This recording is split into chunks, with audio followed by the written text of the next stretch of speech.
राधे राधे प्रिय भक्तजनों, आपका स्वागत है आपके अपने YouTube channel magical world of अच्छेद पर।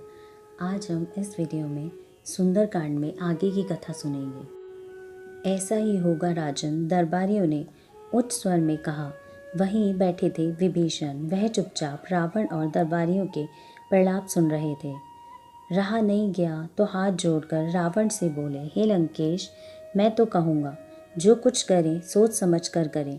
एक ही वानर ने लंका की जो दुर्गति बना दी थी उससे सबक हासिल करें और देवी सीता को वापस भेज दें, वरना प्रभु राम की वानर सेना लंका को तहस नहस कर देगी।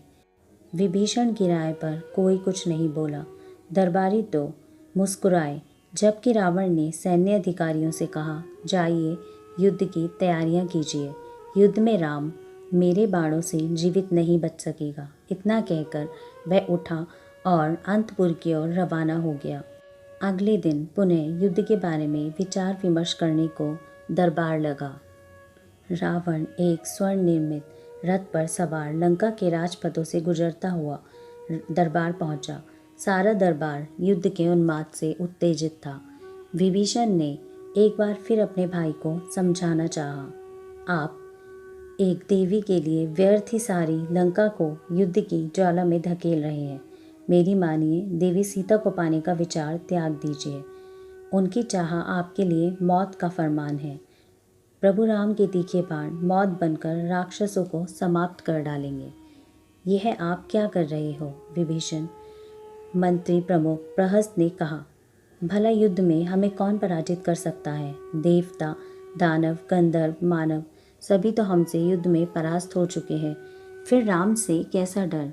राम जैसे नीतिवान से डरना उचित ही है। विभीषण बोला, प्रभु राम से जीतना सहज नहीं। जिन राम के शौर्य का गुण कोई नहीं बता सकता। हे लंकेश, इन दरबारियों की बात मत सुनो, ये तुम्हें अनुचित राय दे रहे हैं।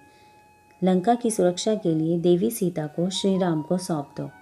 मेघनाद अपने आसन पर कसमसाया, वह भी अपने पिता रावण की तरह एक सा ही दम्भी था। उसने उपेक्षा से कहा, आप जैसा कायर हमारे कुल में कोई नहीं जन्मा।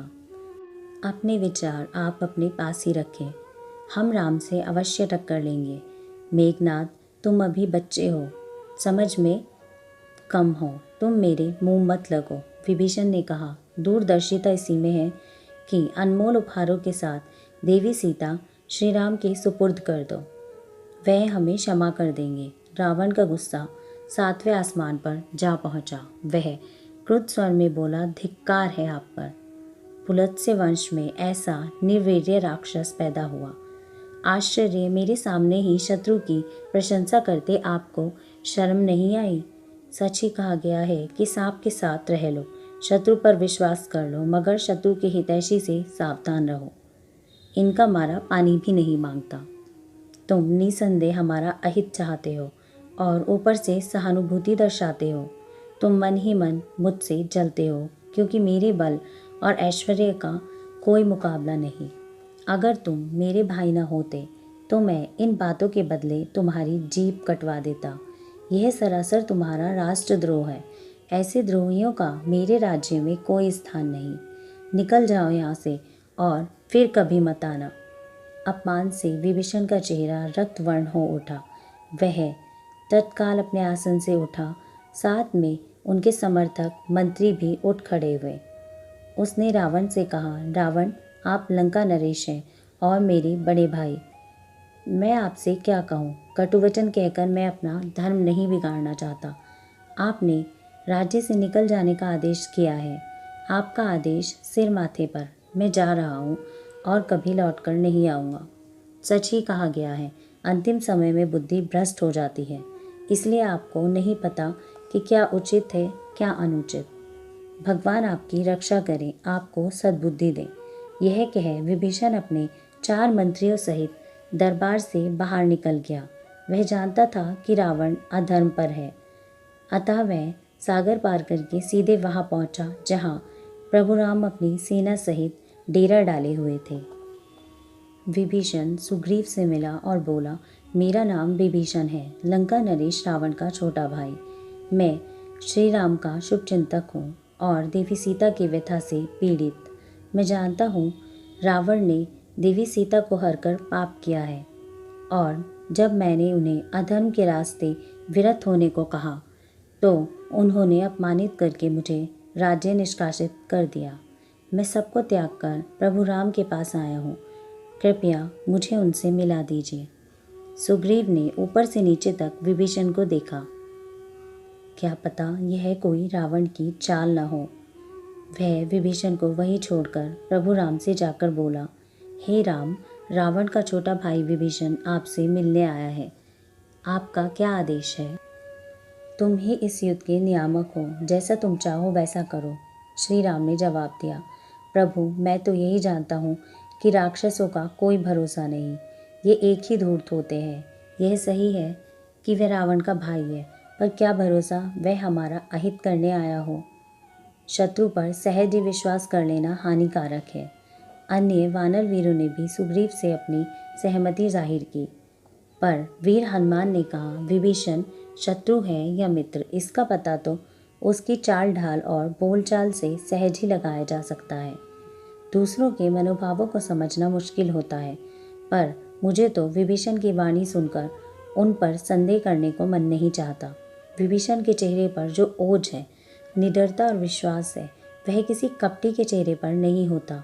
मुझे नहीं लगता कि वह हमारा अहित करने के विचार से यहाँ आया है। निश्चय ही रावण को सन्मार्ग पर चलने को कहने के अपराध में रावण ने इसे लंका से निकाल दिया है। अब वह आपकी शरण में है। आपने बाली को मारकर सुग्रीव को राज्य बांट दिलवाया। शायद विभीषण भी रावण का नाश करवाकर लंका स्वराज्य कायम करना चाहता हो। श्री राम को हनुमान की बात में सच्चाई नजर आई। वह बोले, ठीक है, विभीषण को मेरे पास भेज दिया जाए। शरणागत को शरण देना ही न्याय संगत है। सुग्रीव ने उसी समय विभीषण को श्री राम से मिलवा दिया। विभीषण ने श्री राम का अभिवादन किया, फिर विनीत स्वर में बोला, हे दशरथ नंदन, मैं बड़े विश्वास से अपने स्वजनों को त्याग कर आपके पास आया हूँ। अब आप ही मेरी सहायता कर सकते हैं। बोलो विभीषण। श्री राम बोले, तुम हमसे क्या चाहते हो? अधर्मियों का विनाश प्रभु। विभीषण बोले, रावण ब्रह्मा जी से अमरता का वरदान पाकर दम्भी हो गया है। तीनों लोकों में कोई ऐसा नहीं जो उसका यह दम भंग कर सके। रावण की शक्ति असीम है। रावण का भाई कुंभकर्ण, पुत्र मेघनाद, व अंकंचन, सेनापति और मंत्री प्रहस्त आदि भी अत्यंत बलशाली राक्षस हैं। मुझे रावण की शक्ति का पूरा ज्ञान है। विभीषण।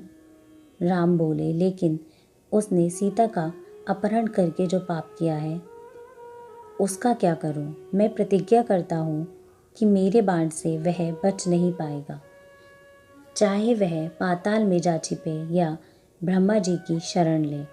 मैं जानता हूँ आप इनमें पूर्ण समर्थ हैं। विभीषण बोला, इस कार्य में जो कुछ हो सकेगा मैं आपकी सहायता अवश्य करूँगा, भले ही मेरे प्राण क्यों न चले जाएं। श्री राम ने आगे बढ़कर प्रसन्नता से विभीषण को गले लगा लिया और लक्ष्मण से बोले, सुनो लक्ष्मण, वानर सेना में घोषित कर दो कि लंका के आगामी नरेश विभीषण हुए।